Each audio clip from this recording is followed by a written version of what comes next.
Debt is a chain. Cut it first. Wrong. That advice keeps poor people poor. You're both wrong, and I've bankrupted men smarter than either of you. Gentlemen, you're all yelling, and the viewer still doesn't know what to do with their money. Four of the richest men in history. One question. You have $500 left over every month. Do you kill your debt or do you invest? Stay to the end because one of them changes his mind. Welcome to the wealth table. Gentlemen, opening positions, 20 seconds each. Mr. Rockefeller. Simple. Debt eats you while you sleep. A 20% credit card is a partner who takes a fifth of your business every year and does nothing.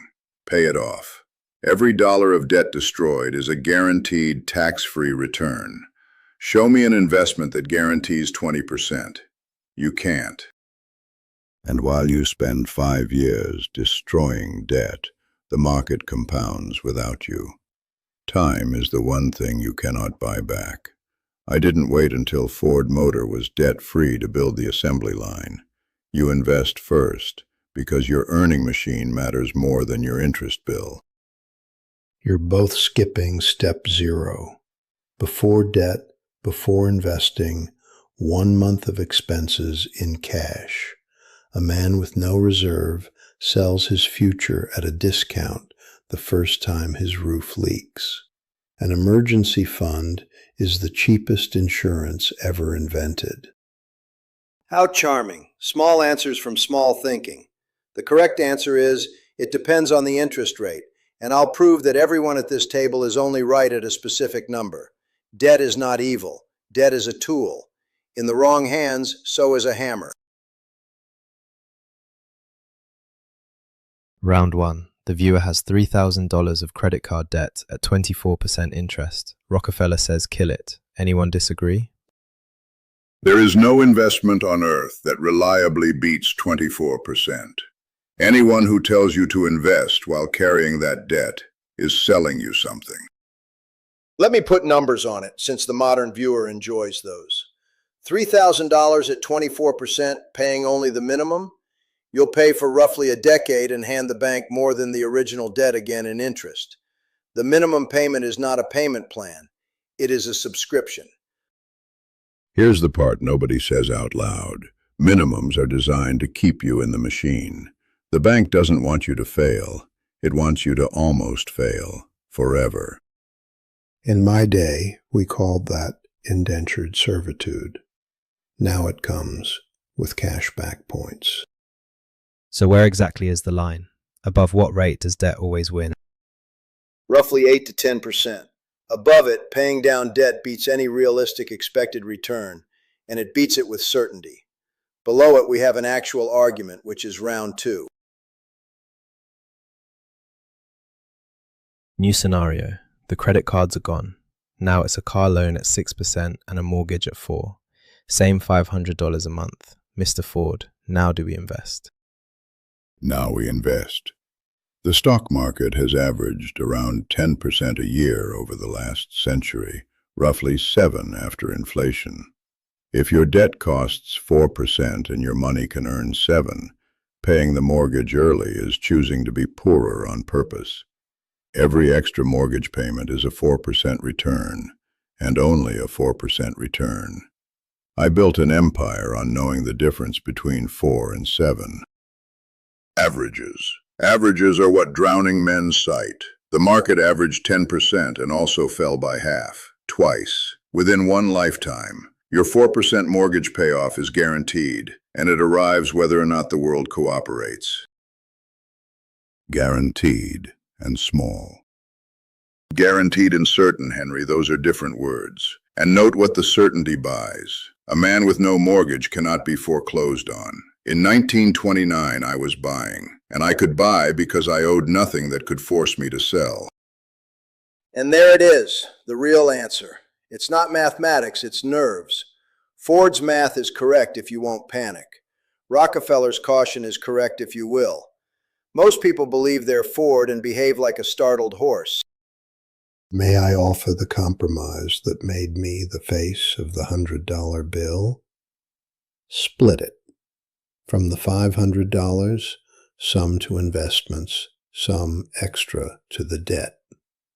Mathematically imperfect, psychologically undefeated. The best plan is not the optimal one, it's the one you'll actually continue next February. That's just indecision with a budget. No, Henry, it's diversifying against your own stupidity. I recommend it to everyone, including you. Round 3, Devil's Advocate. Why put money in the market at all? Mr. Ford, you said invest in your earning machine. Because the highest return asset the viewer owns is not a stock, it's them. $1,000 course, a certification, a skill that raises your income by $10,000 a year. Name me an index fund that pays 1,000% annually. Early in a career, the best portfolio is your own capability. For once, Ford and I agree, with one condition. Income means nothing if you spend it.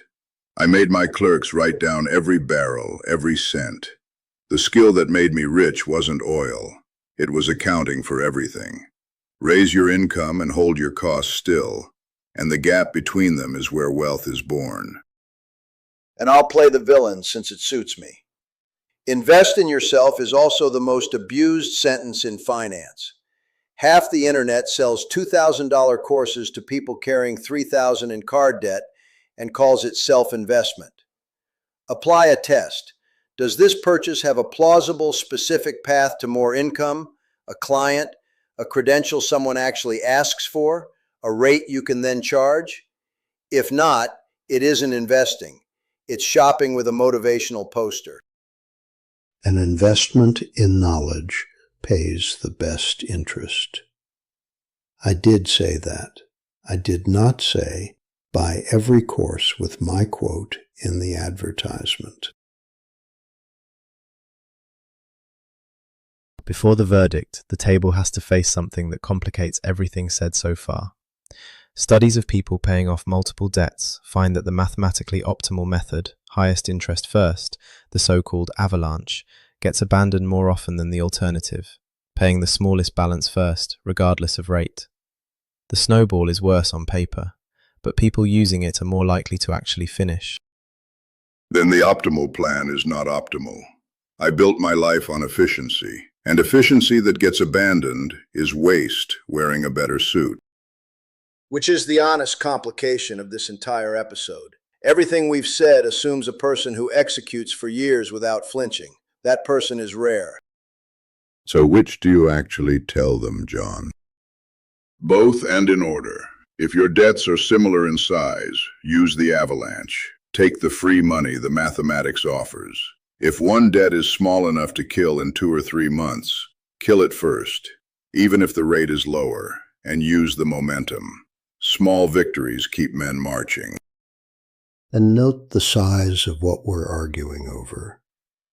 Between the two methods, on ordinary household debts, the difference is usually a modest sum over the whole repayment, real, but far smaller than the cost of quitting in month 4. The plan you finish beats the plan you admire. With one warning, so nobody misuses this. Whatever you'll stick to is not a license to keep a 24% card alive for sentimental reasons. Below 10%, choose by temperament. Above it, choose by arithmetic. Gentlemen, the verdict. One order of operations for the viewer's $500. First, 1 month of expenses in cash, before anything else. Not 3, not 6, not yet. 1 month, quickly, so a broken furnace doesn't put you back on the card you just paid off. This single step is what stops the cycle from restarting. Sleep is an asset class. Second, attack every debt above roughly 8 to 10%, hardest first. Pay minimums on everything. Throw the whole $500 at one target until it dies. Then move the entire amount to the next. Do not spread it evenly. Concentration is what makes the balance fall fast enough to feel. If one balance is small enough to clear within about 3 months, take it first for the momentum. Third, take any employer match on a retirement plan immediately.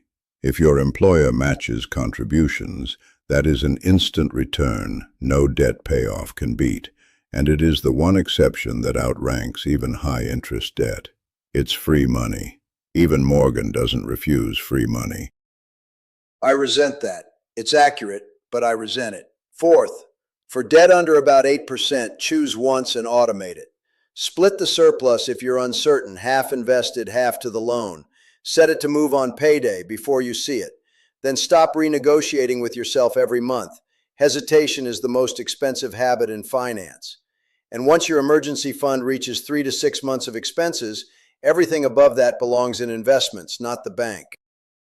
4 steps from 4 men worth over $1 trillion combined, adjusted. Not bad for 11 minutes.